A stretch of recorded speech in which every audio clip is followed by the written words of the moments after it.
আপনারা সামুদ জাতির নাম শুনেছেন? তাদের কাছে আল্লাহ তাআলা একজন নবী পাঠিয়েছিলেন, নাম হচ্ছে সালেহ আলাইহিস সালাম। আল্লাহ নবী সালেহ আলাইহিস সালাম, তিনি তাদেরকে দাওয়াত দিলেন যে হে আমার জাতিগোষ্ঠীর লোকেরা, এক আল্লাহর ইবাদত করো। তারা অবাধ্য হলো। তিনি সত্যের পথে আহ্বান করলেন, তারা এই কথা শুনল না। একটার পর একটা আল্লাহর পায়গাম আসে, তারা অবাধ্য হয়, তারা আল্লাহ তাআলার আদেশকে মানে না। সবশেষে সামুদ গোত্র, তারা আবার খুব শক্তিশালী ছিল। তারা পাহাড় কেটে আর্কিটেকচার করে ডিজাইন করে কিভাবে আবাসন তৈরি করতে হয়, পাহাড়ি এলাকায় মাউন্টেইন এলাকায় কিভাবে আবাসন তৈরি করতে হয়, এটার ব্যাপারে এক্সপার্ট ছিল। তো তারা সালেহ আলাইহিস সালামকে বলল, সালেহ তুমি পাগল, তুমি জাদুকর, তুমি যে আল্লাহর কথা বলছো আমরা মানবো এক শর্তে, যদি এই পাহাড়ের ভেতর থেকে 10 মাস গর্ভধারিণী একটা উট যদি বের করে আনতে পারো, এমন একটা শি ক্যামেল উট যদি বের করে আনতে পারো, যেই ওটের পেটের ভেতরে একটা বাচ্চা থাকবে এবং ওটটা পাহাড় থেকে বের হয়েই বাচ্চা ভূমিষ্ঠ করবে, এরপরে ওটের দুধ যেন আমরা খেতে পারি, তুমি যদি এইটা দেখাইতে পারো তাইলে বুঝবো তুমি সত্য নবী। দোয়া করলেন, আল্লাহ আমার এই জাতি সামুদ, তারা তো চেয়েছে যে পাথর ভেতর থেকে যদি একটা উট বেরোয়, ওট যদি বাচ্চা দেয় আর দুধ দেয়, তাহলে তারা তোমাকে মেনে নেবে। আল্লাহ তুমি মেহেরবানি করে এই মিরাকেল, এই মুআজিজা তুমি তাদের দেখিয়ে দাও। আল্লাহ তাআলা দোয়া কবুল করলেন। হাজার হাজার মানুষের সামনে চাক্ষুষ দিবালোকের মুহূর্তে পাথর ভেঙে একটা উট বেরিয়ে এলো বিশাল আকৃতির, এবং 10 মাস গর্ভধারিণী উট, সাথে সাথে এই উট বেরিয়ে বাচ্চা প্রসব করবে, এবং সাথে সাথে এই ওলান থেকে উটের দুধ বেরোতে লাগলো। হাজার হাজার লোক এটার ওলান থেকে দুধ নিয়ে তারা তৃপ্ত হল। আচ্ছা, এই মুহূর্তে তাদের কি করা উচিত ছিল বলেন তো? আশহাদু আল্লাহ ইলাহা ইল্লাল্লাহ ওয়া আশহাদু আন্না মুহাম্মাদুর রাসূলুল্লাহ ওয়া আশহাদু আন্না সালিহান নাবিয়্যুল্লাহ, এটা পড়া দরকার ছিল না? দরকার ছিল। কিন্তু তারা একের পর এক গোয়ার তুমি করতে করতে করতে করতে চাক্ষুষ দিনের বেলা এত বড় একটা মুআজিজা দেখার পরেও তারা অস্বীকার করলো। সাল্লাল্লাহু আলাইহি ওয়াসাল্লাম বললেন, তোমরা তোমাদের ওয়াদা পূরণ করো। তারা বললো, তুমি বড্ড বড় জাদুকর, তুমি যেন তেন জাদুকর না, তুমি পাহাড়ের ভেতরে জাদু ঢুকাই ফেলছো। কি মনে হয় তারা লিমিট ক্রস করে ফেলছে না? এবার ক্রস করছে না? তারা সীমা লঙ্ঘন করে ফেলেছে। দে ক্রসড দেয়ার লিমিট। এবার তো আর ছাড় দেওয়া যায় না, কারণ আমি আপনাদের বলেছি শুরুতে যে আল্লাহ সব সময় ধরে না, কিন্তু যখন ধরে ছাড়ে না। আযাব চলে আসলো। কি আযাব? আর্থকোয়াক আর রাজফা, পুরো ভূখণ্ড কেঁপে উঠলো। কেঁপে ওঠার সাথে সাথে সব মাটিতে পড়ে গেল। 2 নাম্বার আসলো সাউন্ড ওয়েভ, শব্দ নিনাদ, প্রচন্ড শব্দ তরঙ্গ। জিবরাইল আলাইহিস সালাম ওই এলাকার উপরে এসে এমন জোরে এক চিৎকার মারলেন, ওই চিৎকারে সামুদ গোত্রের প্রতিটি লোক কানের পর্দা ফেটে মুহূর্তের মধ্যে লাশ হয়ে জমিনে পড়ে রইল। Because they cross their limit. তারা তাদের লিমিট ক্রস করেছে। আর যারা লিমিট ক্রস করে, যারা সীমা লঙ্ঘন করে, তাদেরকে আল্লাহ তাআলা পছন্দ করেন না। আপনারা লূত আলাইহিস সালামের নাম শুনেছেন? উনি আল্লাহর একজন নবী ছিলেন। ওনাকে আল্লাহ তাআলা জর্ডান, বর্তমানে যে জর্ডান দেশ আছে, সেখানে পাঠিয়েছিলেন। একটা কমিউনিটি ছিল সাদুম কমিউনিটি। ওই সাদুম কমিউনিটিতে তিনি এসেছিলেন।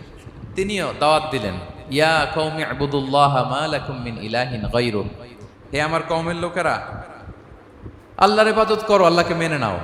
ওরা অস্বীকৃতি জানালো। সত্যের পথে আহ্বান করলেন, অস্বীকৃতি জানালো।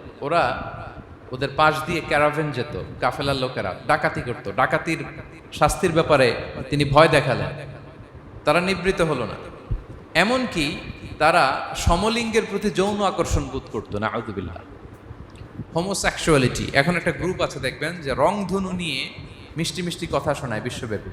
তাদের সাইন হচ্ছে রংধনু, রেইনবো। তারা ছেলেতে ছেলেতে বিয়ে, মেয়েতে মেয়েতে বিয়ে, এটাকে প্রমোট করে। নাউযুবিল্লাহ মিন যালিক। আমাদের এই মুসলিম সমাজে যেন এই আবর্জনা প্রবেশ করতে না পারে, আমাদেরকে সচেতন থাকতে হবে, ঠিক কিনা? এই সাদুম কমিউনিটির একটা বদ অভ্যাস ছিল, তারা ছেলেতে ছেলেতে বিয়ে করত, পুরুষে পুরুষে। আল্লাহ নবী লূত আলাইহিস সালাম তাদেরকে বুঝালেন যে পৃথিবীতে কেউ এই পাপ কাজ করেনি। প্রাণীদের মধ্য থেকেও একটা পুরুষ প্রাণীর প্রতি আকৃষ্ট হয় না। তোমরা আশরাফুল মাখলুকাত হয়ে কিভাবে এই কাজ করো? তোমরা থামো। তিনি নানাভাবে হৃদয় নিংড়ানো ভাষা দিয়ে দাওয়াত দিলেন, কিন্তু তারা মানল না। তারা এই পাপ কাজ করতেই লাগলো। আল্লাহ তাআলা ফেরেশতা পাঠিয়েছিলেন ওনার কাছে পুরুষের আকৃতিতে। তারা এই আল্লাহর পাঠানো ফেরেশতাদের সাথে এই অপকর্ম করার প্ল্যান করেছিল। তারা মনে করেছিল সাধারণ মানুষ, আসলে এগুলো ছিল কি আল্লাহর ফেরেশতা। তো আল্লাহর ফেরেশতার সাথে যেহেতু এরকম পাপ কাজের চিন্তা করেছে, তার মানে দে ক্রস দেয়ার লিমিট। কি বলেন? সীমা লঙ্ঘন করে ফেলছে। আযাব, পানিশমেন্ট তাদের জন্য অবধারিত হয়েছে। আল্লাহ তাআলা শাস্তি দিলেন। কি শাস্তি দিলেন? সিম্পল। জিবরাইল আলাইহিস সালাম এসে পুরো শহরটাকে উঠাইয়া উল্টায় ফেলে দিলেন। আল জাযাউ মিন জিনসিল আমাল, যে যেরকম পাপ করে তার শাস্তি এরকম। ওরাও স্বাভাবিক মানুষের যে নেচার, এটার উল্টায় ফেলছে। কি বলেন? পুরুষ আকৃষ্ট হবে, সেক্সুয়াল অ্যাট্রাকশন ফিল করবে নারীর প্রতি, নারী পুরুষের প্রতি। এই যে নেচারকে ওরা উল্টাইছে না, আল্লাহকে তোদের শহরটারে উল্টাই দিলাম। জিবরাইল আলাইহিস সালাম এসে পুরো সাদুম শহরটাকে আকাশে উঠিয়ে একটা আছাড় মারলেন, আপসাইড ডাউন। উপরের অংশ চলে গেল নিচে, সব মাটির অতল গহ্বরে। ফাজআলনা আলিয়াহা সাফিলাহা ওয়া আমতারনা আলাইহিম মিন সিজারাতিন মিন সিজিলিম মানদুদ। আল্লাহ বললেন উপরের অংশ নিচে নিয়ে নিলাম, পুরো শহরটারে উল্টে দিলাম, আর পাথর বৃষ্টি বর্ষণ করলাম, সব শেষ। ওই জায়গাটা আজও আছে, ওইটা জর্ডান এবং ইসরায়েলের সীমান্তে। এটাকে এখন বলে মৃত সাগর, আল বাহরুল মাইয়িত আরবিতে, ইংরেজিতে বলে ডেড সি। কি সি? Dead sea. মৃত সাগর কেন? কারণ ওখানে কোনো প্রাণী জন্মায় না। ওই সাগরে কোনো মাছ নাই, কোনো ব্যাঙ নাই, এমনকি কোনো শ্যাওলাও নাই। গজবের জায়গা। লবণের density at least 10 times more than the natural sea. সাধারণ সাগরের পানিতেই তো কত লবণ, আমরা মুখে নিলে রাখতে পারি এত লবণ। ওইটার চেয়ে কমপক্ষে 10 গুণ বেশি লবণাক্ত। গজবের জায়গা, আযাবের জায়গা। এবং আযাব কেন এসেছে? দে ক্রস দেয়ার লিমিট, তারা সীমা লঙ্ঘন করেছে। আর ইন্নাল্লাহা লা ইউহিব্বুল মুতাদিন, আল্লাহ তাআলা সীমা লঙ্ঘনকারীকে পছন্দ করেন না। আরেকজন নবীর কথা বলে এই পয়েন্টটা শেষ করি। মুসা আলাইহিস সালাম, ফেরাউনের হেদায়েতের জন্য আল্লাহ তাআলা মুসা আলাইহিস সালামকে পাঠিয়েছিলেন। তিনি নানাভাবে তার ভাইকে নিয়ে দাওয়াত দিতে লাগলেন, কিন্তু ফেরাউন এই কথা মানে না। ফেরাউন বলে তুমি যে নবী, প্রমাণ কি? মুসা আলাইহিস সালাম বলেন দেখো এই যে আমার হাতে লাঠি। উনি এমন নবী ছিলেন, উনি লাঠি মাটিতে রেখে দিলে ওটা মুহূর্তে সাপ হয়ে যেত। তো মাটিতে তিনি লাঠি রাখলেন, এটা মুহূর্তে সাপ হয়ে গেল, যে এই যে আমি নবী। মানে না, বললেন আরো কিছু দেখা। তো মুসা আলাইহিস সালাম বগলের এখান থেকে হাত উঁচু করলে নূরের ঝলকানি হাতের মধ্যে দেখা যেত। উনি নূরের ঝলকানি দেখালেন, এরপরও মানে না।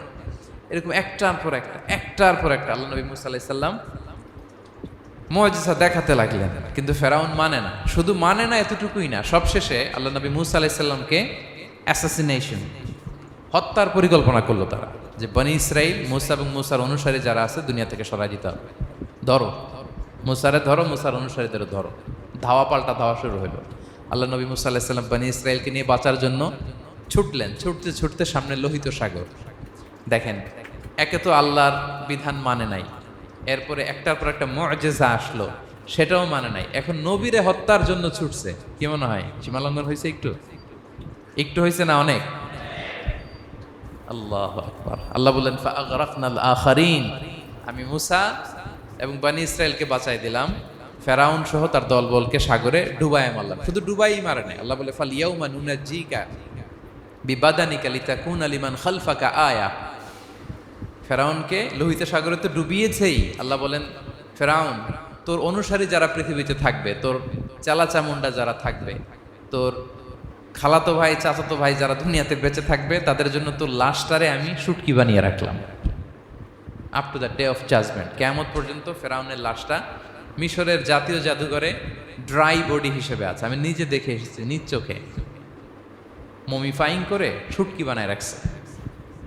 এভাবে পৃথিবীতে যতগুলো জাতিগোষ্ঠীকে আল্লাহ তাআলা আযাব দিয়ে ধ্বংস করেছে, তার কারণ হচ্ছে সীমা লঙ্ঘন। তার কারণ কি? প্রিয় ভাইরা, আমরা যেন আমাদের লাইফস্টাইলের দিকে একটু খেয়াল করি, যে এই সীমা লঙ্ঘনের কাতারে আমরা চলে আসলাম কিনা, আমাদেরকে খেয়াল রাখতে হবে।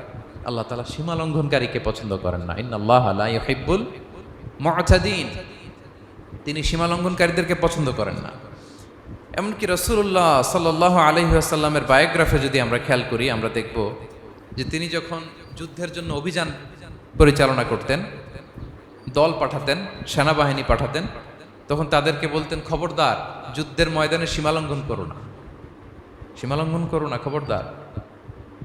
যুদ্ধে যদি কেউ হেরে যায়, বন্দীদের সাথে খারাপ আচরণ করো না। ওরা হেরে গেছে বন্দী, আপনি চাইলে তার কান কেটে দিতে পারবেন, নাক কেটে দিতে পারবেন, আকৃতি বিকৃতি করতে পারবেন না। বিষ্ণু ইসলাম বললেন, খবরদার সীমালঙ্ঘন করো না।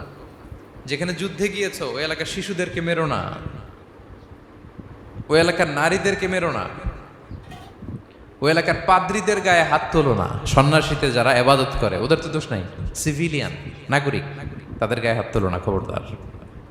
গবাদি পশুর গায়ে হাত তুলবে না, এগ্রিকালচারাল প্রোডাক্ট জ্বালিয়ে দিও না। সুবহানাল্লাহ বিহামদি, কি রহমতের নবী ছিলেন। সীমা লঙ্ঘন যেন না করে বিষ্ণু ইসলাম অভিযান প্রেরণের আগে তিনি স্পষ্ট বলে দিতেন, খবরদার কেউ সীমা লঙ্ঘন করবে না। যারা তোমাদের বিরুদ্ধে অস্ত্র তুলেনি তাদের বিরুদ্ধে অস্ত্র তোলা যাবে না, কারণ ইন্নাল্লাহা লা ইউহিব্বুল মু'তাদিন, আল্লাহ তাআলা সীমা লঙ্ঘনকে পছন্দ করেন না।